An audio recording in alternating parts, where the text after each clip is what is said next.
ఇప్పుడు భూములు తీసుకుంటాము. భూముల మీద బిల్డింగులు కట్టేస్తాము. ఫ్యాక్టరీలు కట్టేస్తాము.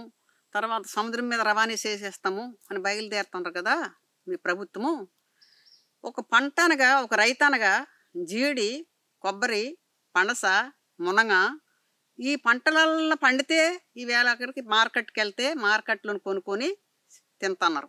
ఇవి ఈ పండకపోతే మార్కెట్కి అవి వెళ్ళవు కదా.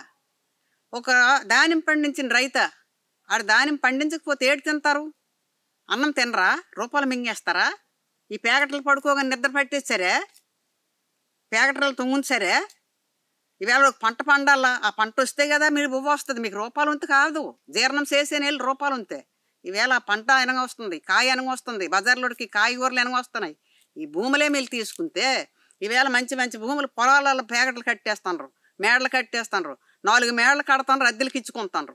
కానీ ఈ పంట ఎనగ వస్తుందని ఒకటి ఆలోచన ఉందే ప్రభుత్వానికి. ఆ ఆలోచన లేదు.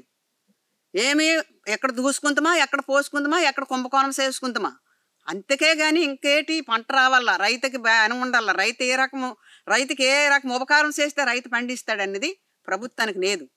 కానీ ఆ భూములు మాత్రం నాగేసుకుందామా మెల్లికి అక్కడ ఎందుకయ్యా?